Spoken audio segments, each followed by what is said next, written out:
All right, there you fellas. go. Good job. There you go. Good job. Fucking great show. Wow, that was long. Holy shit. I'm sorry. All right, gents, I'm going on the radio. Go. Thanks, Rickie. I appreciate it so much. Thanks for coming on. Anytime. All right, brother. Guys. Appreciate it. See ya. What happened? Everybody. Oh, hey, there you go. Okay. I don't know what just happened.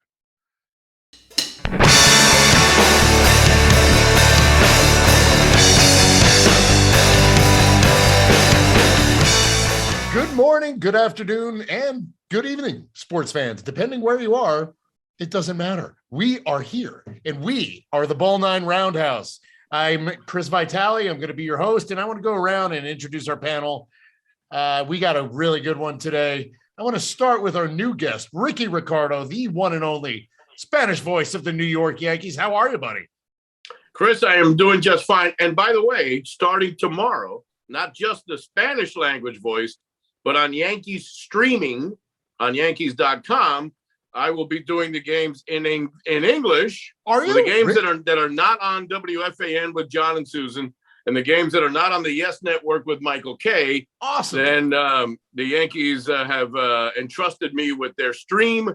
So tomorrow, Blue Jays, Yankees, 1 o'clock. Yours truly doing it Vince Scully style, just me. Yankees, Blue Jays will have several games that I'll be doing in English during spring training. So bilingual voice of the Yankees. How about that? All right. I will actually even redo that. Ladies and gentlemen, the bilingual voice of the New York Yankees, Rickie Ricardo, is here with us. Dude, that's great news. Congratulations, brother. Thank you. That's awesome. We are going to go also to our returning champion, Kevin Kernan, America's most beloved sportswriter, is here, wearing a sexy little M&M Boys shirt. How you doing, buddy? Doing great. Gearing up now that all the garbage is over and old garbage out, new garbage in with Major League Baseball. So keeping it loose. But speaking of announcers, it was fun to do the Chip Carey story. Fabulous. Great story.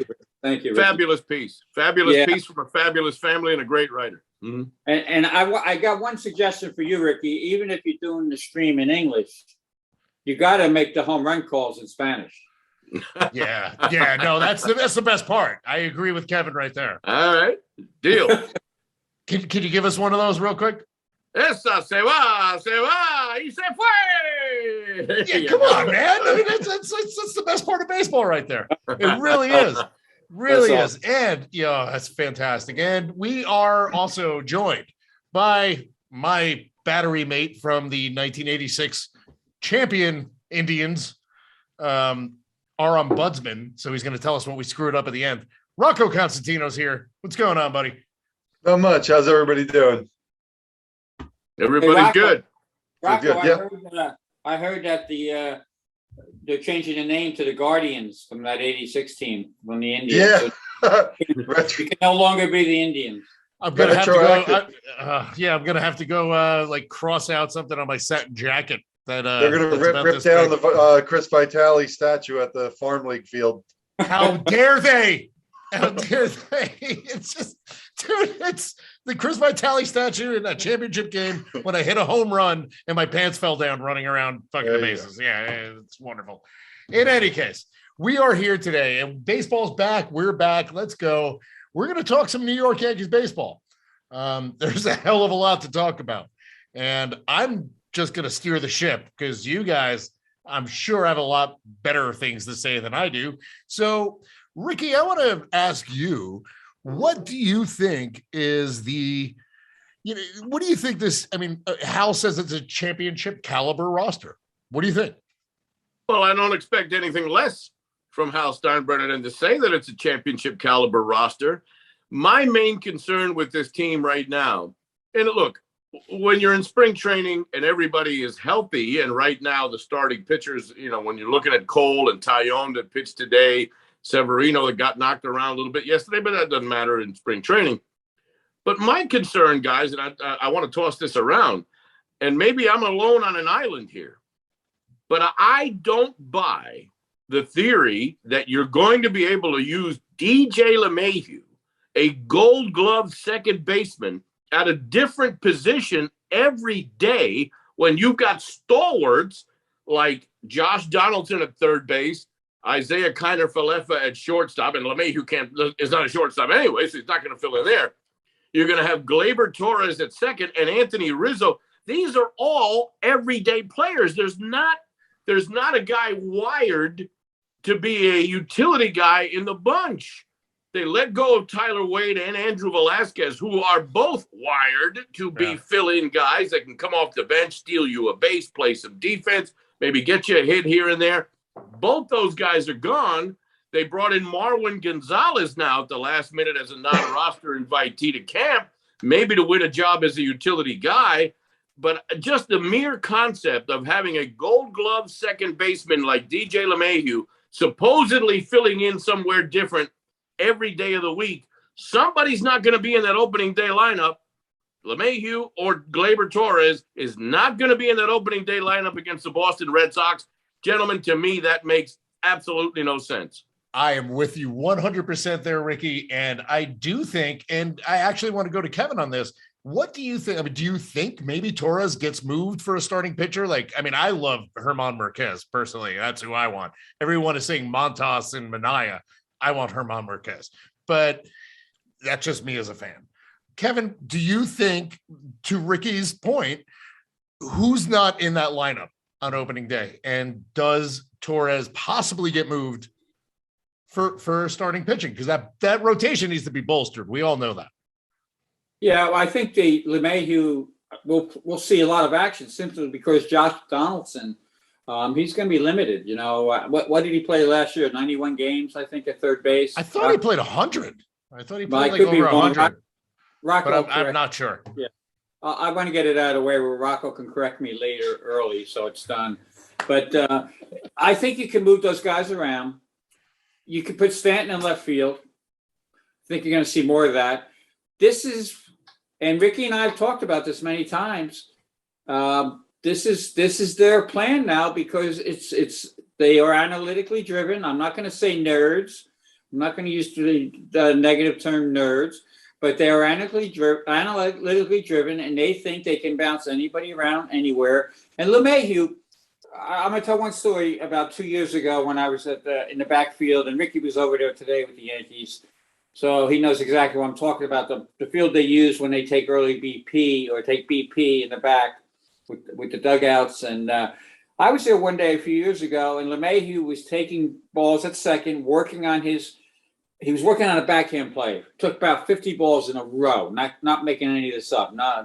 50 balls in a row to his backhand side. Of course, the next game that he plays, first ball hit to him, backhand side, and he makes the play. But here's the interesting part.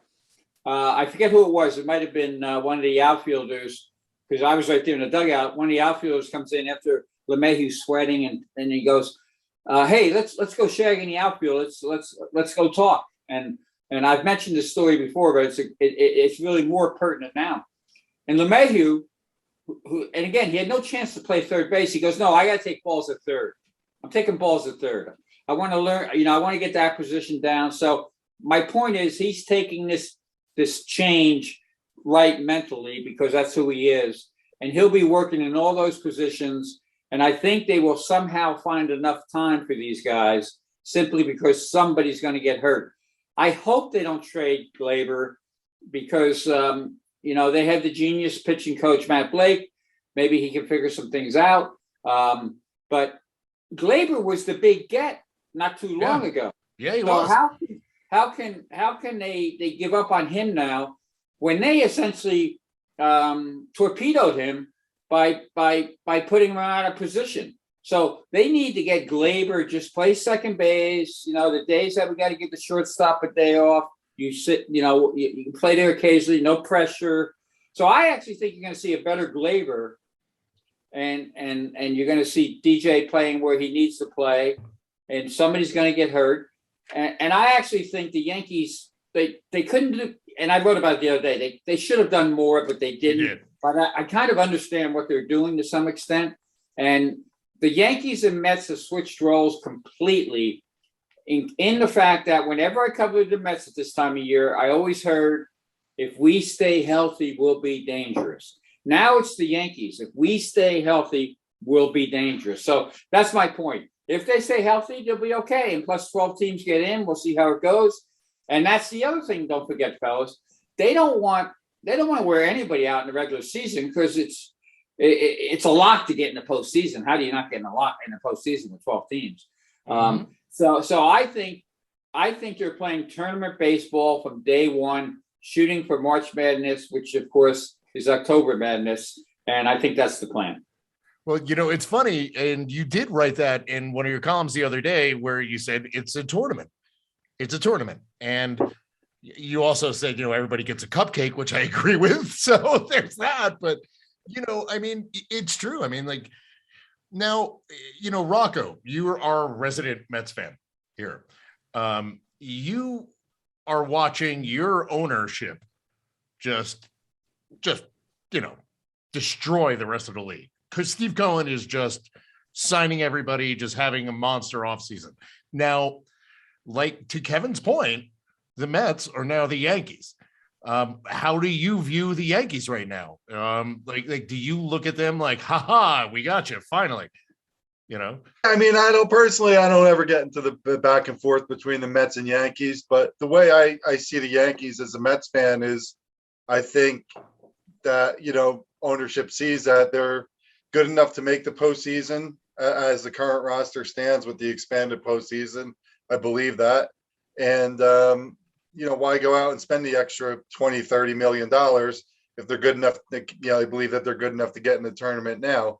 So, in the past where it was less teams, George, he had it in his head. He was going after it anyway, but there was more urgency to put together that super team. Right now, and even the Mets, the Dodgers to me are the only team that looks like they're really going out there and putting a super team together.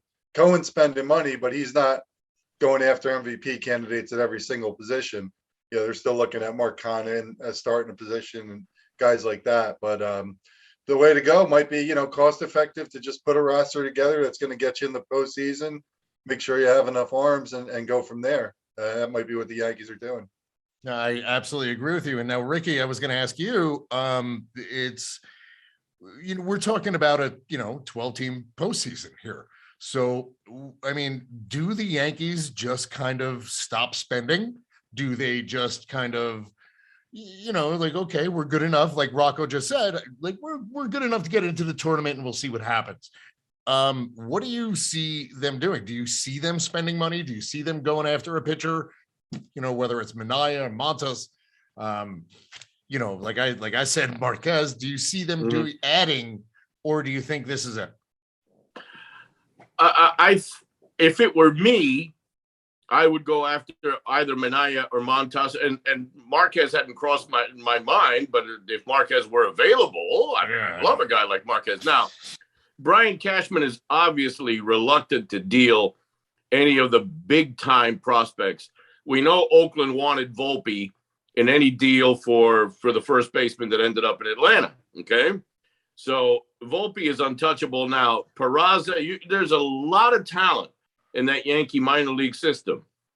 Kevin made a very precise analysis point by saying, if we stay healthy. When have you ever heard the Yankees depend on health? They've always had plan B, plan C, and plan D all at their fingertips and always based on outspending the next guy.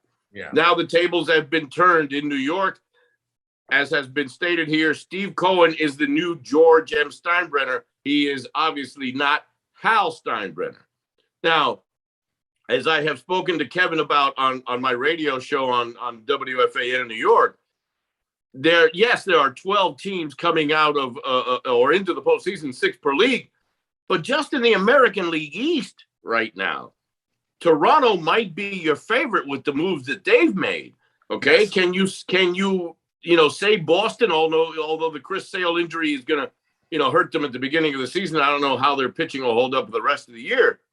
But the Red Sox are the team that eliminated the Yankees out of postseason last year. And obviously you've got the defending division champion Tampa Bay Rays. So if you're going to tell me that 4 teams, or at least 3, come out of the American League East, remember, you've got 3 division winners and 3 wild cards. So if you're going to tell me that 3 wild cards, 2 of them are going to come out of the American League East, then you're eliminating a very, very good team out of the East. My fear is, and I'm hoping beyond hope, that one team isn't the Yankees, because you got to figure that somebody's going to come out of that Central. Chicago is very, very strong, but everything Minnesota is doing right now, gentlemen, these Minnesota Twins are loaded for bear. And if history is any guide to us, they have a bad year followed by a very good year, followed by maybe a mediocre year, but they're on target for a big time season are the Minnesota Twins in what is really a weak Central Division where they can eat up on the Detroit Tigers, Kansas City Royals, and the Guardians, of the Galaxy. Right? So I don't think it's such a layup that one of the 6 teams coming out of the American League be the New York Yankees. That's my fear because of the how good the American League East is going to be.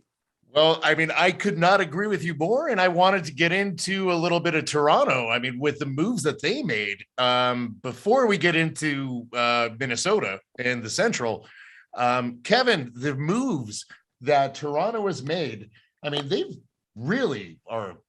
look dangerous. They look dangerous. They were dangerous last year. They would more. Yeah, they would have been a tough out last year, but they've gotten better too with positioning, defense. Pete Walker is their pitching coach. Gosman was a great add to me. That was the under the radar ad, pitching wise, because he was messed up throughout his career. Kind of found it again in San Francisco. And the thing I like about the Blue Jays too is they have that youth, and Rickie can speak to that. Being around guys like Vlad and the other young players that they have, it's fun to watch it. Montoya is a good manager. I think he's underrated. I think he's a nice combination of old school, new school. He gets those guys to play hard. And the biggest thing that I see from their standpoint was their superstar was doing things, and Vlad Guerrero Jr., he was doing things to score runs, hitting the ball the other way. All those good little things that are baseball things. And I think they'll continue along that path. And of course, we'll see I think it's going to get worked out, but they also may have an unbelievable home field advantage if with the goofy rules they have up in Toronto. Yeah. Where, unvaccinated people are treated like, the devil and they won't let them in. So we'll see what happens there. But yeah, it's going to be a dogfight, and I think that's why the Red Sox went for Trevor Story. Rickie and I were talking about that last Saturday night, that they're going to get a shortstop. We at the time we thought they might go Correa, but the Twins pulled off they made a really smart move, dumping the salary, having the Yankees pick up the salary. Absolutely brilliant.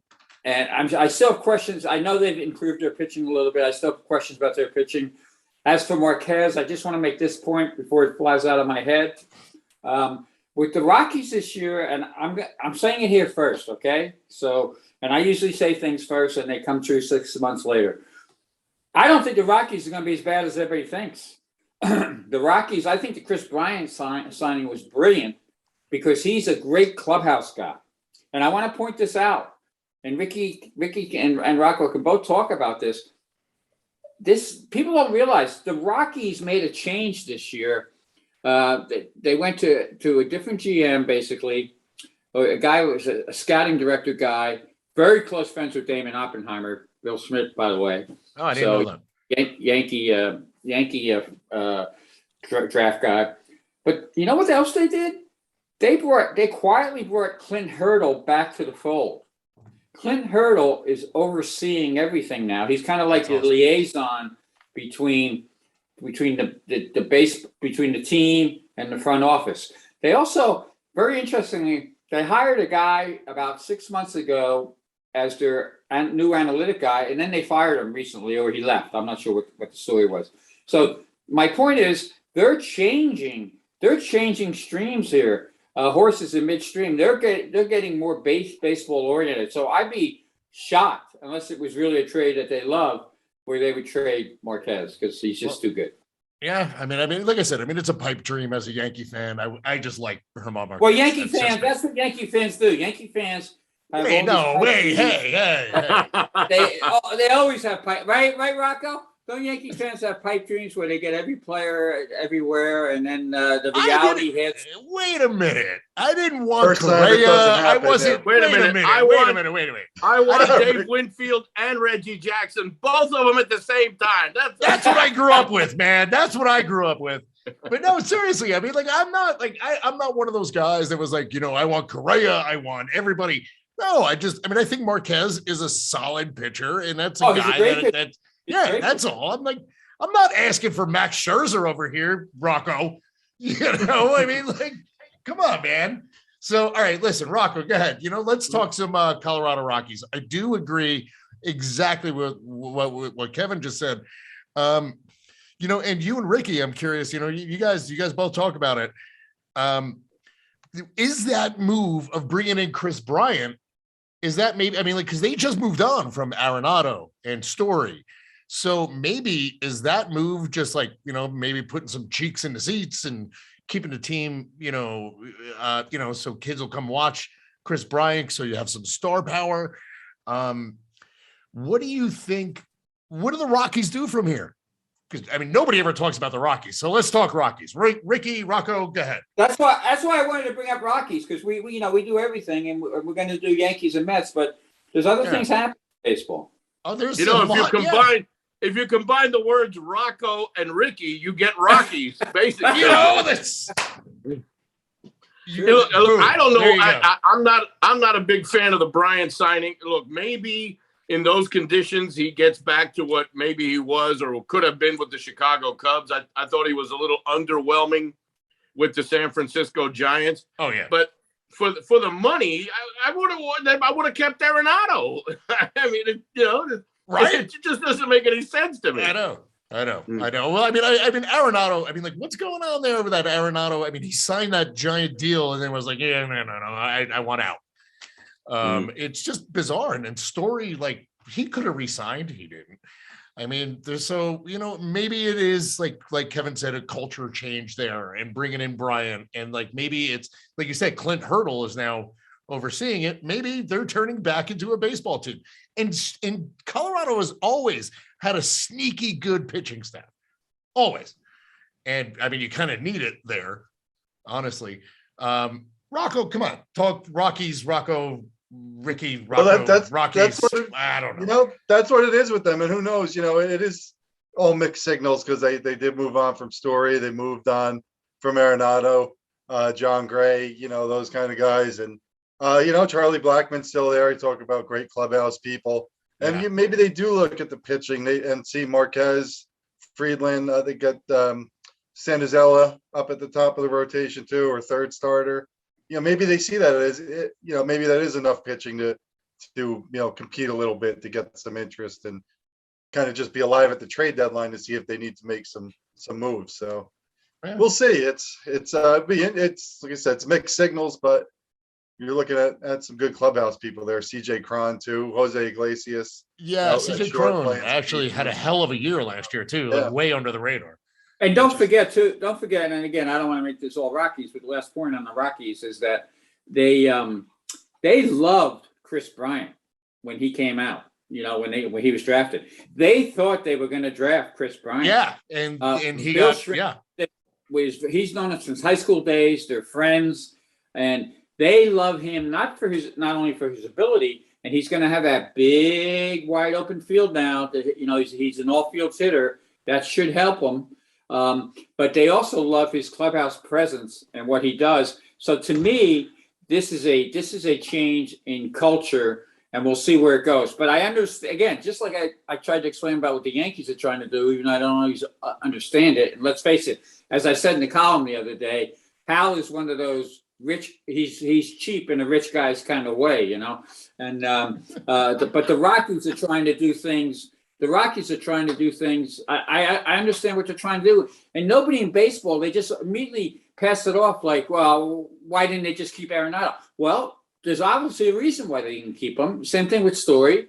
and same thing with the pitcher. So it may not work, and it's great to see a team at least try something new. And that the Dodgers are in that division, and we haven't addressed this either. But the Mets, everybody's talking about the Mets, but the Dodgers are getting way better to me, and the Mets have gotten better. And DeGrom is the key to that. He didn't pitch half the year basically last year. But the Dodgers seem to have gotten way better, and the Braves have gotten better, too, I think, in a way. The Braves, I talk about great moves. They were keeping their Freddie Freeman thing. He signs here for this kind of money, and then they went another direction, and they used the money elsewhere. And I think Anthopoulos, he proved last year that on the fly he can do things. And I think one last point on the Yankees, I think they're also, Ricky, you might be feeling this better than me, but I think they're keeping their options open. So when it's mid-season trade deadline, if they need to get somebody big, they can get somebody big. And I think that's very important for them, because we know there's going to be teams that drop out that we think are good, and they're not that good. And all of a sudden, a really good player is sitting there. And, it's like I'm a little surprised that Conforto hasn't signed anywhere. So that's another thing. So that's just a couple thoughts out there.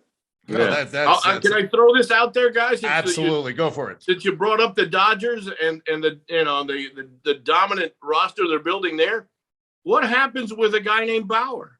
I mean, does he ever pitch in a Dodge? Does he ever pitch in a Dodger uniform again? Is he welcome in that clubhouse? I mean, it's been made known that Kershaw wants no part of him. Yeah. And then, that's really Clayton Kershaw's back. What do they do with a guy like Bauer? Does he pitch in another uniform? I'm going to ask Rocco, because I'm not touching that with the 10-foot pole. Go ahead. I mean, it'd be tough. It did, when you had all that stuff come out with Bauer, you saw the guys, Mookie Betts, I think was one, some of the other prominent guys, scrubbed them off their social medias and different things like that. I really would be interested to see if he was welcome back into the clubhouse. I mean, if a guy goes to a court of law and gets found innocent of things and whatever, you want to give the guy the benefit of the doubt maybe, but you see some of those details and you think about human nature and the way the world views things today, especially young athletes. It's tough. I mean, how does he get welcome back in that clubhouse? I can't see it happening. Dodgers, build this powerhouse team. They have plenty of pitching, and then you're going to throw that firebrand into it too. And it's really not like he and Rachel Luba have been laying low too much. I mean, they pop up here and there a little bit more. They're starting to get a little bit more mouthy now. So I don't know. It'd be tough to see. It's tough to say. You've got Ozuna. Ozuna is welcome back in Atlanta. He's playing, and his thing was on video. Deshaun Watson, and I get the NFL is Teflon, and it's a completely different environment. That's a whole different animal. Yeah. Eagles. But Deshaun Watson, it's almost as if nothing happened. He gets traded to Cleveland, and it's business as usual. It just seems to me that the one case that sticks out like a sore thumb and the persona non grata in all of these is Trevor Bauer. Yeah. Well, I mean, it's almost like with the Dodgers, it's almost like you don't want to upset the apple cart, right? I mean, it's like like Rocco even just said, I mean, like that. I mean, what a hell of a lineup they put together, and they have a great rotation. They still have, I don't know how the hell they still have like guys coming up, like, like Lux and this. Like, I don't understand exactly what's going on there, because it's just unbelievable to me. Do you bring it? I mean, you can't put Bauer in there, can you, Kevin? What do you think? I was just going to say, if you really look at it, they don't want him anywhere near the team right now. Yeah. At some point, some team is going to need a Trevor Bauer. I don't care what you say. Pitching wise, some team will make a play for him in some ways. I don't even know if he has no trades. I got to be honest. I don't know. Yeah, I don't know either. And that team could, at some point, if the Dodgers needed a pitcher, like if it didn't work out all of a sudden, they would go back to him. Because here's what I think they've done. They've essentially traded Trevor Bauer's clubhouse presence for Freddie Freeman's clubhouse presence. Which is apples and oranges. I mean, right. So they've upgraded in their minds with Freddie over Trevor. And I go back to Trevor back when he was with the Indians back then, when they were still called the Indians. And I was covering that series when he cut up his hand, with the drone. So we all know we've been in Rickie and I have been in clubhouses forever. We know when they get a nutty player, whoever that nutty player is, most of the players will he doesn't exist. But they'll roll their eyes and they'll move on. So I think the Dodgers can handle Trevor Bauer if he's there or if he's not there. It all depends on what he can do for that team. And now Freeman, I think the Freeman trade was a great deal with signing was a great free agent signing, simply because their first baseman got hurt last year. I think they go pretty far if their first baseman doesn't get hurt, Muncy. So now they have that first baseman. So, and speaking of the West too, the Padres are already doing Padres things with Tatis, with the wrist injury. And can you believe that? Possibly on a motorcycle. Those are the things. They can say what they want about Trevor Bauer, but what do you think, Rickie? What do you think the teammates are thinking in the Padres clubhouse right now with Tatis? I mean, yep. Trevor Bauer, I'm not excusing you in any way. That's a weird thing, man. But players really get mad. Players really get mad when star players, reckless, iconic players get hurt doing something stupid. Yeah, reckless behavior is something. Maybe you can chalk it up to the youth. He's still a young guy, and we know in the Dominican culture, some risks are taken sometimes that might be a little bit too far for what we're used to here in this country. But Tatis last year was hurt. Here he is again now. This isn't a legitimate baseball injury. It's funny because those are two contracts. I think, Kev, and gentlemen, you tell me if I'm wrong. Those are two contracts that could be voided. Yeah, for different reasons. But if these organizations want it, and I don't think the Dodgers are going to want to ante up the money for Trevor. That's a lot of money, Kev. That they've got on the hook with Trevor Bauer. And then you saw the mega contract that Tatis signed last year. I don't think the Padres are going to take that take that approach, obviously, but it's in two very different ways, but at the same time very similar. They're two anchors because of the money with both of those guys. I think the Padres, real quick, will. Again, I covered the 10 years I spent in San Diego. I know their mindset. I know the mindset of the Padre fans, and the Padre. The names may change, but it's still the same basically. Padre front office is very forgiving, and I think they're going to take the approach like, okay, he just like you just said, he's a young guy. He learned now, so from this point forward, we'll have a mature player who gets his act together. It's worth it. Because, I mean, there were red flags with him in the minor leagues when he, I heard through coaches that sometimes he wouldn't take infield and things like that, just didn't feel like it. So is he at the point now, Tatis, where he grows up? And I think the Padres will take that chance and move forward. And really, if you think about it, it's about the only thing they can do. And I would love to hear that conversation because I know him quite well. I would love to hear the conversation Melvin? between Manny Machado and Tatis. Oh yeah. I thought you were going to say Melvin, but holy shit, yeah, that's no. Melvin is Melvin. He's going to be a great addition. He's a great manager. But the conversation between Manny and Tatis, if this doesn't get Tatis on the right road, nothing will.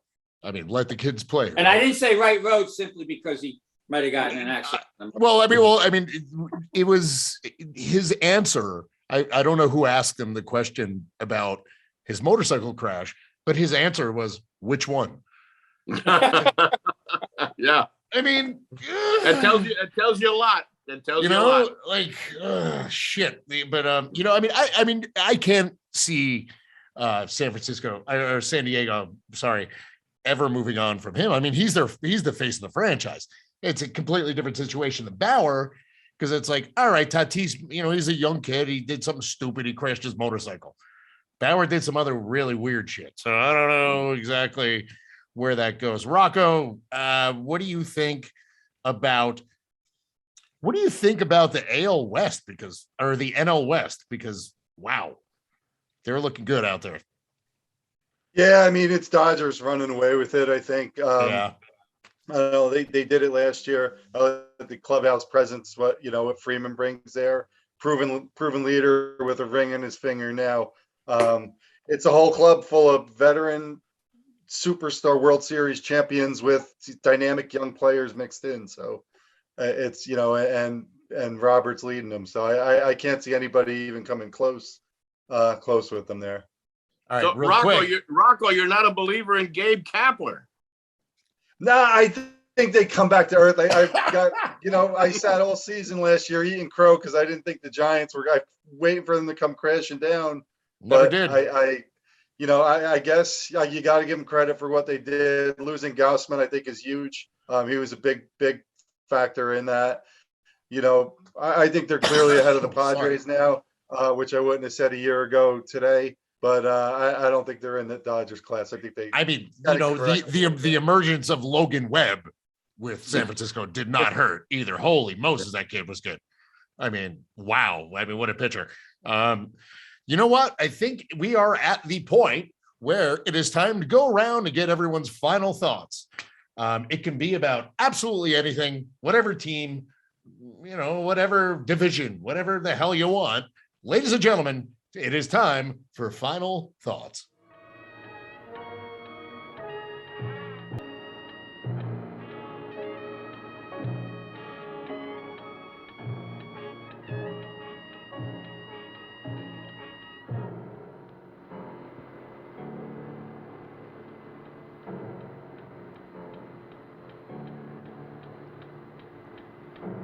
Ladies and gentlemen, the first final thought of the day belongs to Rickie Ricardo. Well, thank you, my friend. You're very Let's welcome. go to the other market that I deal with and the other team where I cut my teeth in play-by-play, the Philadelphia Phillies of one John Middleton. A lot of offense everywhere. Now with Nick Castellanos, you add him into the mix with Kyle Schwarber. You've obviously you got Bryce Harper. You've got Rhys Hoskins. You've got Didi Gregorius. And when you mix it all up, you've got a bunch of bats. But boy, Kevin Kernan might be a better defender than any one of those guys in that lineup. There could be more butchers in that lineup than you have at Kroger or all the supermarket chains you want put together. A lot of offense, but my concern to the Philadelphia Phillies is defense. The bullpen is always suspect too. It's always. Oh my goodness. It's like they can't figure out the special recipe there for the bullpen, but my goodness gracious. That's a great thought from Rickie. I'm going to go Rocco real quick. Final thought, buddy.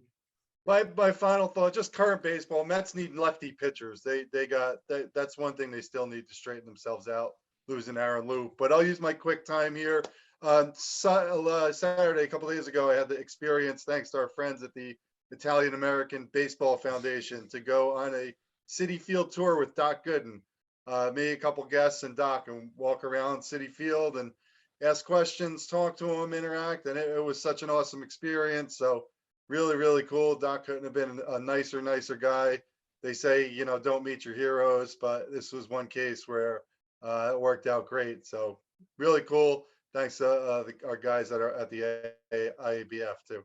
That's fantastic, man. That's fantastic. And now, I mean, I actually saw that one photo of you and Doc, and you looked like you were like 8 years old. Oh, just like great. you had this friggin' like look on your face, man. It was awesome. That's awesome. And thank you to the guys at the IABF for sure. Kevin Kernan, let's get your final thought before we get Rocco telling us what we screwed up. Yeah, I'm gonna go Mets because I find them so fascinating. What did I tell you guys in November or whatever, October? Don't be surprised, Jacob deGrom opts out. Opts out. Right. And here we are. And everybody thinks, and Jake said, I want to be a Met for life. He said all the right things. I still think there's a chance, and it just depends on how this year goes, obviously. I think there's a possibility he winds up with the Braves and finishes his career with the Braves. That would be obviously crushing for Mets Nation, but this could become a situation where it's more about family life, being closer to home. But having said that, we got all this year to look forward to with the Yankees, and it's going to with the Mets, and it's going to be fascinating to see their little fight with the Yankees and see where it goes in New York. And I think one big thing, and we haven't even addressed him, but I want to address it. Francisco Lindor has got to play like the money he's being paid. That's the key to the Mets. I mean, Yeah. I saw today that he met Bill Parcells, and Buck is already working Buck is very good at getting players to especially position players to get themselves feel better about themselves. And what did Buck do? He's talking to Bill Parcells, right? And this is very key. And this is what I want Mets fans to look at for the little things this year with Buck. He was talking to Parcells, and what does he do? He calls over Lindor to meet Parcells and get involved in a conversation. That's Buck's way of saying, this guy's the man. Mhm. We need him. And I think he's going to work on Lindor all year like that. And he's got to get Lindor to start hitting like Lindor did the first couple of years and stop being that pull hitter. The Mets, again, another thing, I know this is turning into I told you so by Kevin Kernan, but I told you. That's your new feature.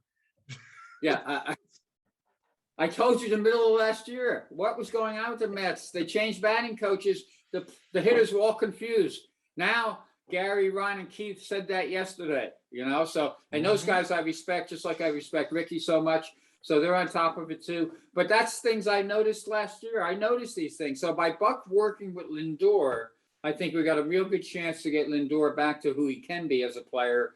And maybe, Parcells immediately said to him, you're pretty fast. Can you play corner? Blah, blah, blah. So those are the little things in a baseball world that kind of brings a team closer together. And Lindor needs to get more into the Mets and less into himself. If that makes any sense. And perfect sense. If he does that, I think the Mets could really be dynamic. And because certainly with Scherzer, DeGrom, and Bassett, we didn't mention Bassett. That's a pretty good signing. That's a good deal. Because you know what? He gives him another look. The other guys are power guys. Now all of a sudden you got this crazy guy from all over the place, like a Gumby, type of guy. So I think the Mets, the pieces are in place. It's up to Buck now to bring them all together. One final point on Buck. I was most impressed that when they interviewed him yesterday, he didn't have one of those stupid, silly spring training hats on, the mesh hats with the thing. He had his real Mets cap on. He's setting the tone right then and there, like, this is serious. We can have fun, but let's be proud of who we are. So a lot of little things to watch. I think that's the most interesting spring training right now going on, life with the Mets.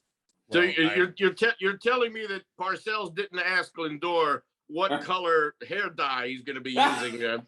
None of that came up. Actually, Parcells had very similar color hair. So he might be using. That's a good point, Rickie. He might be using Lindor's. Hell, man. Color. Sorry, my God. Oh my God. Well, ladies and gentlemen, it is that time where we go to Rocco Constantino, our ombudsman, to set us straight, if you will. Rocco, have at it, my friend. Just a few things here. First, Josh Donaldson was 92 games played at third base last year. I was only off by one. Yeah. You're right. Perfect. And then just the timeline with the Rockies was interesting. September of 2021, they hire Scott Van Lenten, head analytics person. Day after Christmas, December 26th, they hire Clint Hurdle. So 3 months later, we're here 3 months later now. March 9th, they fire Scott Van Lenten due to major disagreements, is what the quote was. So interesting timeline there. As Jack McKeon always tells me, when are they going to start firing the analytic guys? Because he's a manager who the managers and coaches and Chili Davis all get fired. It's about time they started finding some analytic guys. Well, we can only hope. And that's kind of, we're getting somewhere. So listen, I want to say thank you to Kevin, to Rickie, to Rocco. I love saying Rickie and Rocco. That's fantastic. I am Chris Vitali. I'm your host of the BallNine Roundhouse. These guys were the best. Thank you. Baseball's back. Welcome back, baby.